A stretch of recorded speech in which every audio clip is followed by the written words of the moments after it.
Hello there, good evening. So it seems likely that Jasco's going to be pretty quiet in terms of news for the coming week or two up until the HLC. They're probably just going to be churning out these previews. So I figured I'd take another crack at covering the previews, doing some, first reactions, some basic rating of cards. Might work a little bit better with a set that is formulated out of character kits in particular. And we'll see if we can get through the whole set this time. I did this a bit with Heroes Clash, but at some point the pace of previews I couldn't keep up with anymore. And this is going to be an even faster pace, but we're going to give it a shot. There's going to be I'm going to fall behind over the weekend in South Carolina and try to catch up. Is basically how this is going to go. But first things first, we have the starter decks previewed first, which is a bit of a surprise. We thought they were going to hold those until after the HLC, since we won't necessarily get to see all of those cards at the Set 3 premiere. But they went ahead, they previewed the All Might and All for One cards over this past weekend. And we're just going to start with the All Might. So, basic idea here is I'm just going to go through the cards, give them some first take power level estimations of just kind of 1 to 5, with a 5 being a very high impact meta card that will either be a staple or just be in, really defining decks or something like that. And a 3 being kind of a niche card that might see play in, in its character or maybe 1 or 2 other decks. A 4 being, just kind of like a pretty good card that'll show up sometimes. And on it goes. And character's a little bit different. I'll put scales in the comments of basically what I'm thinking for these, but doesn't really matter. Their number's 1 to 5. You get the idea. So first things first, we have the All Might character himself. And I'm not going to read these cards. Most people watching this will have seen them already. You can read them on the screen if you haven't. And this guy is kind of interesting. So he puts damage on everything. It's going to be random damage, but it'll probably be 1 to 3 on all of his moves, which is a fine rate for a 6 hand size. You're going to get generally 2 to 3 damage for free on everything. That's so around what Dabi 1 does, for instance. Ojiro gets 3 on everything for a cost. It's kind of a normal space. So that rate itself is fine. And then he has a couple different abilities that get him more cards, get him some card selection. One's a little bit more free, but you have to block on defense. The other costs momentum, but you get to see what you're getting. And yeah, that's kind of, a lot of the All Mights we've had have been shaped like this, right?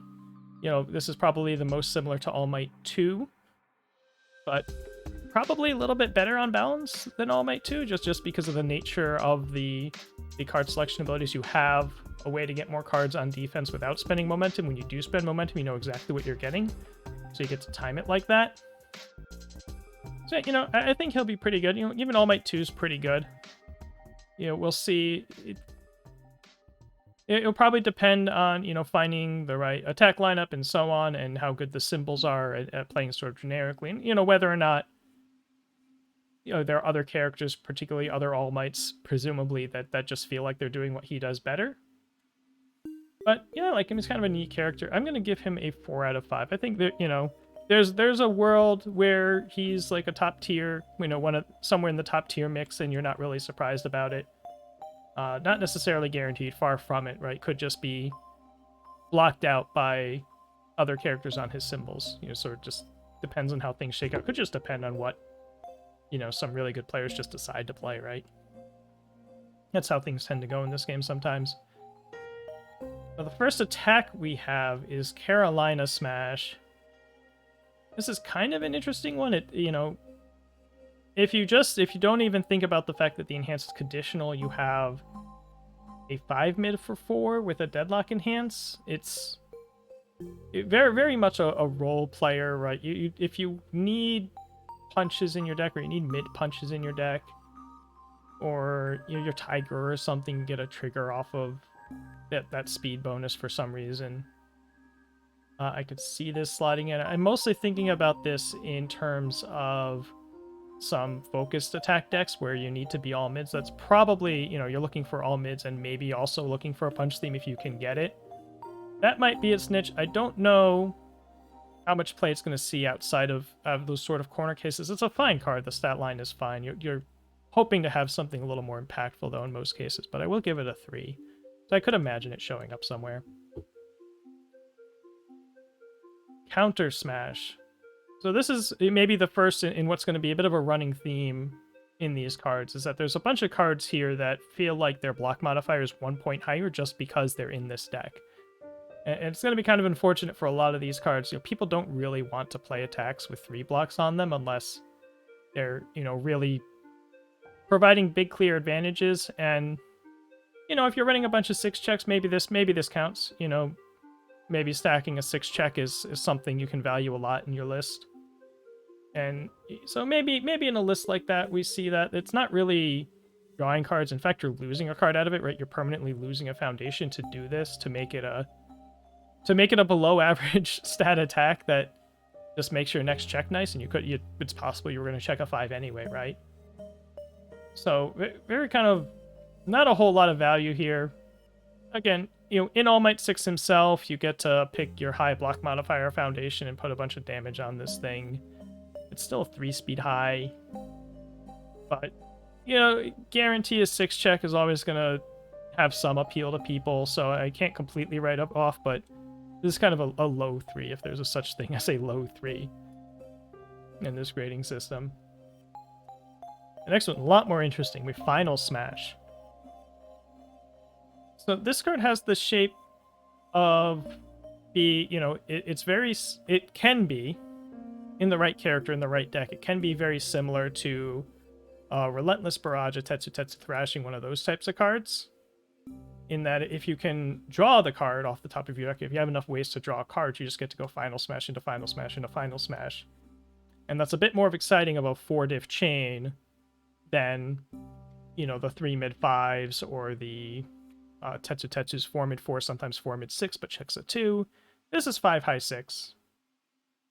You know, so pretty interesting late game option for some decks that, and on some symbols that aren't necessarily on those cards either. You know, Sato 1 comes to mind.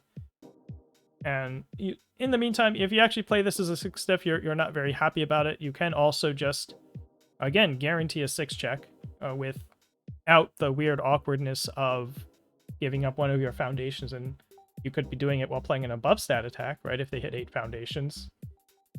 So yeah, I think this card's good. I think people are going to try to play this card a lot, and I don't know how much decks are actually going to settle on running it in the long term, but I think it's gonna get a lot of chances. So I'm going to go ahead and give it a 4. I think it's going to be a pretty valued card. Next we have Intimidating Charge, and this is one of those 3-diff attacks that's kind of just stats and, you know, 3 difficulty attack stats that are technically nice. You know, a 4 mid-3 for 3 difficulty, again, if you assume that you always hit the condition, which you won't, is fine. You might get an attack peak. I don't think this really makes any cuts.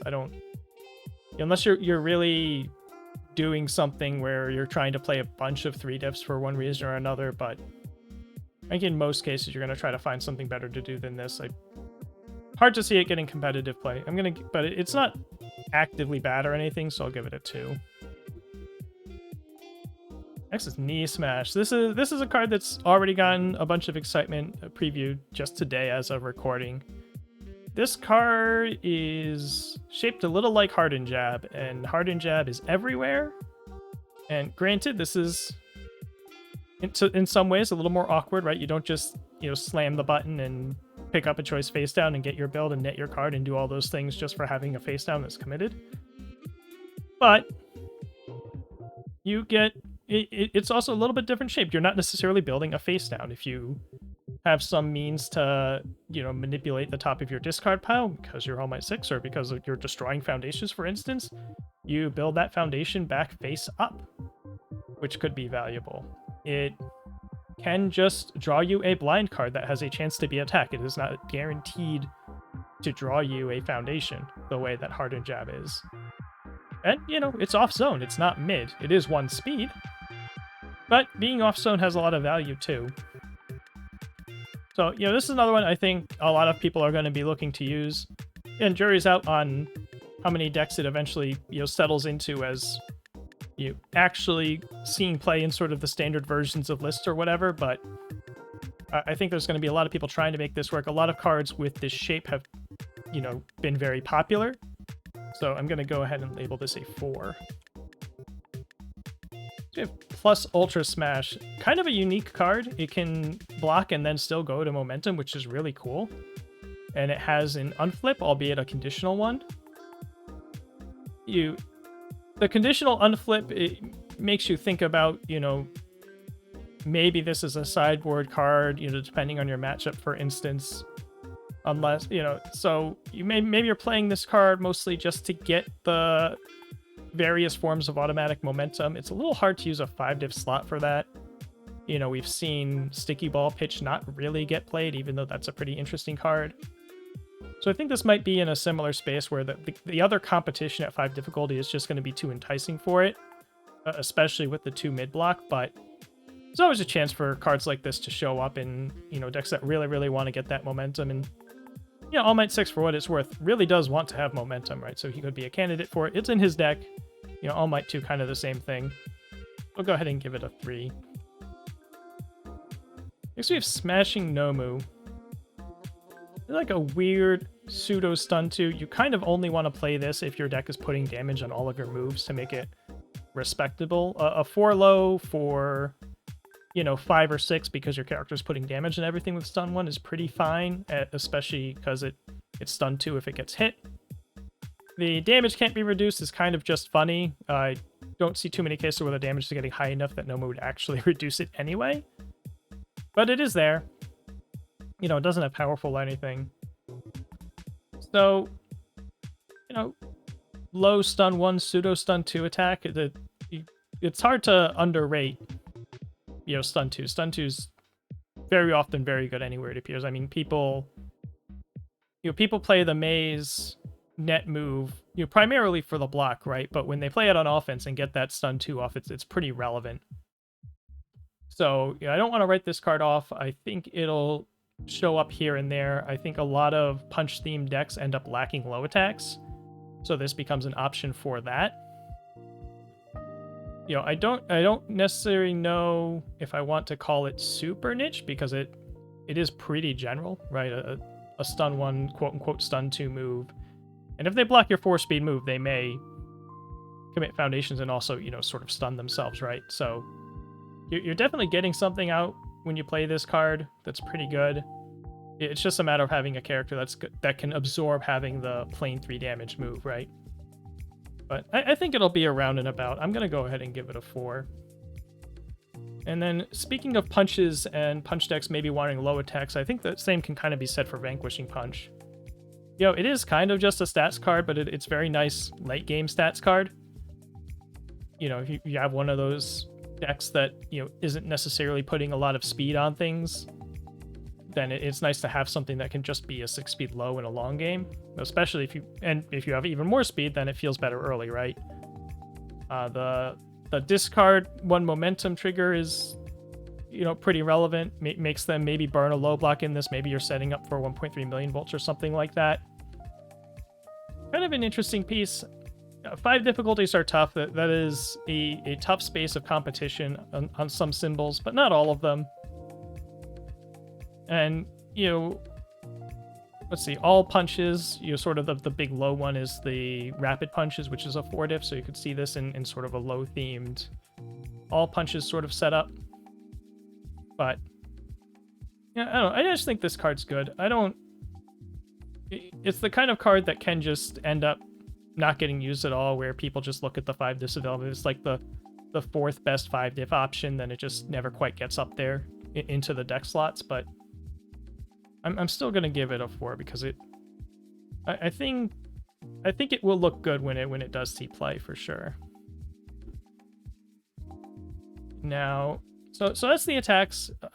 Pretty good selection of attacks. You know, I talked about the block mods. It's going to show up a lot more on the foundation. Some of these attacks could have had a slightly better block mod. You know, Vanquishing Punch might be one of them.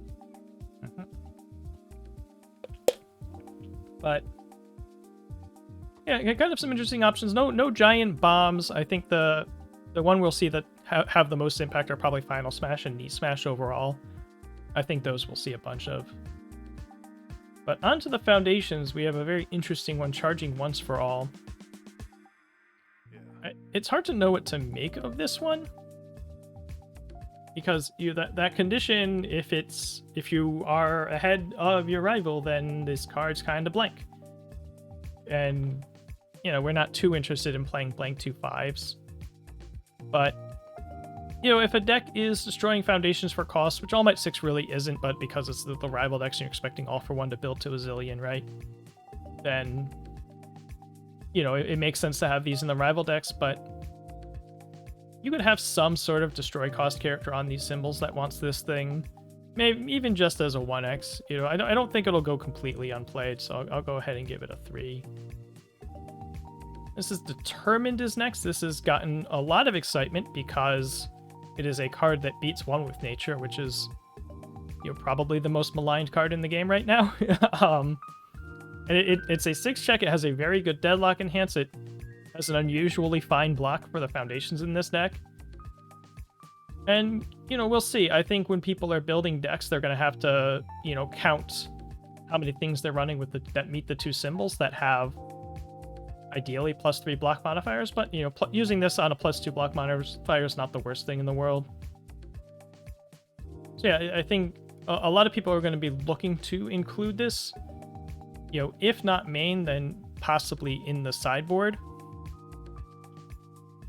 But yeah, there's not a whole lot to say. It's kind of, it's a quote-unquote speed hate foundation that is not going to get you necessarily as good of a raid as a special Subsounder or Heroic Lineage, so it's in a bit of a weird spot in that regard, but it happens to interact with a couple things that there's no other interaction for. So I think it'll show up a lot in sideboards, if nothing else.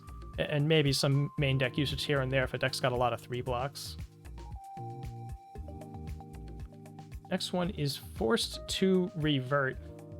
This is this weird static where it's a spam if you're going second or if it's like turn 2 and you're going first.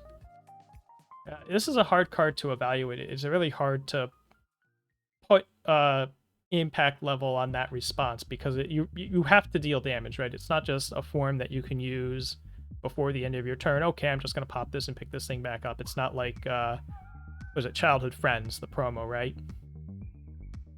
Because of that, and because it destroys to do this, I think Childhood Friends just flips it. It feels like it's definitely paying a lot in power for the fact that it can be a 1-diff sometimes. So overall, I think its prospects are pretty poor, but you never, there's always a land where, a deck has a lot of attacks that have breaker or whatever, and it's fairly certain it's going to be dealing damage sometimes or whatever, and it slots this in. I kind of expect it to see in like one deck that's competitive at like a 2 of in sort of the entire time it's legal, but it has a chance, so I'm going to give it a 3. I'm gonna have to consider some 0.5s actually after this to think about that. Next one is Heroic Icon. I mean, if you're All Might 6 and you really care about the top card of your discard pile, and, maybe there's a couple other characters like that, then sure, if you're Jiro, this card is not good if you do not get to see the top of your deck and or if you are not very interested in randomizing the top card of your discard pile repeatedly. But grab a couple characters like that, and getting a spam that does that will sometimes Yahtzee you into a free +2 speed, I guess is okay. I could see it showing up here and there, so I'll give it a 3. Obviously very, very, very niche card. And next we have Kindle the Flames. This is kind of neat. It's sort of, on its face, it feels like a worse version of E-commit -2 speed, because if you want to commit this on a block and then ready it and then commit it on another block, you have to be blocking 2 things as opposed to getting -2 speed on 1 thing. But it also, gets to ready after, and, same thing, right? If you're committing it on your turn for whatever reason, then you're ready when you block something, and then you get to commit it to block something else. You're getting your 2 foundations, but it's conditional on passing 2 blocks. you know, in pretty much any shape of getting 2 foundations of this card out of this card involves blocking twice. So that's not, you know, really fantastic, but it is sort of uniquely positioned in a stun situation. You know, if they've stunned you out and you pass a block anyway, then that's better than what you'd get out of a traditional E-commit -2 speed if that was, you know, gonna get stunned. So there's some angles where it's a little bit better. So, you know, I think people are going to try playing it, and they're going to, you know, pack it onto what they're already using in this space. I think we're going to see some copies in decks, and people are going to try it a bunch. I don't know how often it's going to stick and stay in lists, especially with the block mod. This is definitely a candidate where the block modifier probably would be better if this wasn't All Might 6, but, you know, it is what it is. I do think people are going to try it a lot. I think so I'm going to give it a 4. So you'll see a lot of play out of the gates, I think. I don't know how much it's going to see long term, though. And next we have Now It's Your Turn. The enhanced flip on this card has some historical context. There was a card way back in the like 2009, 2010 era that had this ability on a commit, and it was a staple. Now, the different game back then, right? Different format. But that ability is very good. The flexibility of it can just be 2 damage reduction for yourself on defense versus, or E flip plus 4 damage on offense if you know that this current attack's getting blocked anyway. And then has this bonus mode where it can stack your deck. Yep. Terrible block modifier, paying you're in the All Might 6 deck tax. And I think that's going to scare people out of running it a bunch, but I think particularly in decks that are running something like Setup Strike or decks that, you know, the Edas and Ingeniums of the world, that you know that they're sort of constructing a Haymaker type of attack, I think you'll see it show up. I'm going to give it a 3. Next one is Public Support, and this is a weird card to parse. My gut sense on this card is that, like, if anything about it was just a little bit better, I could see it showing up in decks, but I think that the combination of forecheck and bad block and destroy cost to not actually net a card, it's just a lot when you look right over there and there's Destined for Mainstream Success. You look right over there and there's, Calling for Backup. The response on it is cool, and that's probably why all this stuff is otherwise costed higher. And the fact that it destroys means you also get a speed and a damage with this. So, if you were to actually put this in the deck, I think it would do some things that feel good. But I think most competitive deck builders are probably going to try to find other things to play in place of this. So I'm going to give it a 2. This next one, Raiding the Villain Hideout. So I'm pretty high on this card. I think, we've seen the power of enhanced discard 1 card out of Heroes Clash, and sharing a couple symbols with some of those cards is going to make it tricky. People are going to have to decide, which one they're playing or whatever. The fact that it requires your attacks to have the good symbol means it's almost a good deck only card, but you could have an all deck with mostly good attacks or an order deck with mostly good attacks. The enhanced flip turns it into rescue completed for a turn, essentially, where you're netting, +1 on all your blocks, and people go nuts about rescue completed. I think it's a bit overrated, but that is also another thing it does. So pretty nice, well-rounded card. I could see this showing up in decks and solving some damage output problems. So, I think it's going to be relatively impactful. We'll see some copies here and there. I'm going to give it a 4.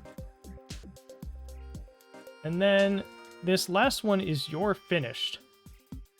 This is a spam. If you manage to get that flip off, you're probably All Might 6 or maybe an All Might 2. There are some decks where they're going to have some decent level of belief that they might get that flip off. And if you think you might, then It's kind of fun to plug this card in, mainly for the Deadlock Enhance. If you don't really do anything that's going to manipulate your discard pile and give you a chance to do that flip, then I don't know if you run this unless you're really just so desperate for deadlock effects that you're just going to spend your 0 spots on them instead of trying to find something that does something else. It is a pretty good deadlock ability for what it's worth. So I think it'll show up and be a little role player here and there. We can give that a 3. So the Foundations overall, probably a bit of a weaker collection of cards than some of these attacks are. Obviously, Foundations are hard to have as big of an impact as a really good attack is, but so, some of these cards are like we'll see a lot of people playing Determine and playing Kindle the Flames early on, but that doesn't necessarily mean that they're going to stick in lists as time goes on and people try different mixes of cards. But a bunch of okay pieces, a bunch of stuff that's kind of interesting for this list or that list, or All Might 6 only or something like that. Yeah, so that gets through all the cards. That is the full first takes on All Might 6 and his kit. Overall, I was just like, okay, we're gonna have a couple interesting additions out of here to the meta. Mostly these attacks, but we'll see. More cards in the card pool, more things, but a lot more Deadlock Enhances in particular. There's a bunch of Deadlock in his, which makes sense because of the rival deck thing. Yeah, looking forward to having these cards in the card pool. So, I'm also going to be recording the All for One today, and I'll post them in some kind of order or not. And yeah, stay tuned, subscribe, etc. to get more of these as they come along. Obviously, the 9-card kits will take half the time, right? Hopefully, or they better. Yeah, let me know your thoughts. Let me know if you think I'm greatly overrating or underrating something, or what have you. And I'll see you in the next one. All right, have a good night.